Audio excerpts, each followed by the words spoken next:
তো বন্ধুরা, আজকে আমি বানাবো ভেজিটেবিল চপ। তো তার জন্য কড়াতে সর্ষের তেল গরম করে নিয়েছি। তার মধ্যে আমি গোটা জিরে দিয়ে দিয়েছি ফোড়ন, এবং কিছুটা পরিমাণে হিং দিয়ে দিলাম এর মধ্যে।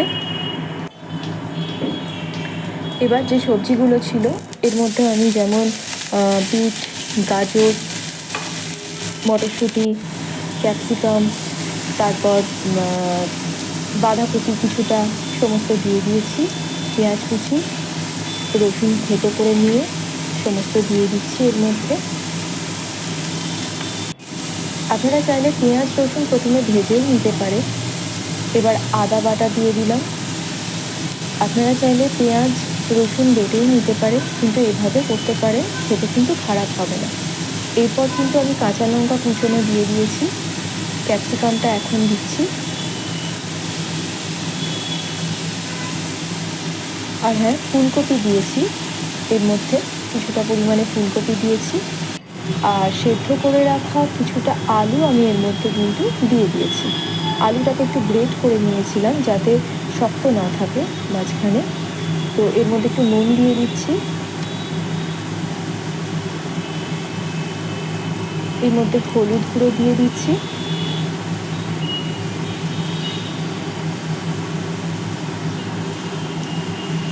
জিরে গুঁড়ো,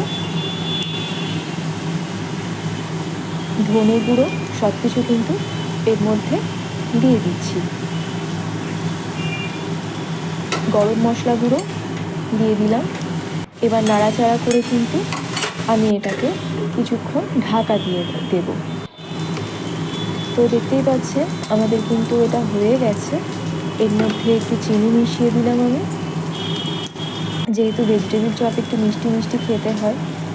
এর মধ্যে বাদাম, কাজু বাদাম আর নর্মাল যে চীনা বাদাম, কাজু বাদাম এবং কিশমিশ দিয়ে দিলাম, এবং গোলমরিচ গুঁড়ো কিন্তু আমি মিশিয়ে নিলাম এর মধ্যে। ভালো করে কিন্তু নাড়াচাড়া করে দিচ্ছি এটাকে। দেখতে পাচ্ছেন এখন একটু গরম আছে এটা। তো এটা একটু যখন ঠান্ডা হবে এভাবে কিন্তু ভেজিটেবিল চপের আকারে গড়ে নেব। গড়ে নেওয়া হয়ে গেছে।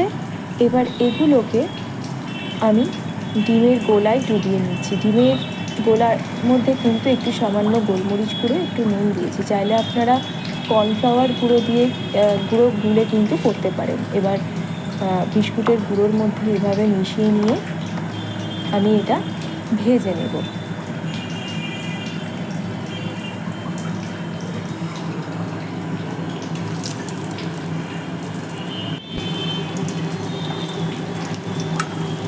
তো এইভাবে কিন্তু উল্টে পাল্টে ভেজে নিচ্ছি ভালো করে। তো রেডি হয়ে গেছে আমাদের। আমি পেঁয়াজ কুচো আর সস দিয়ে কিন্তু পরিবেশন করেছি।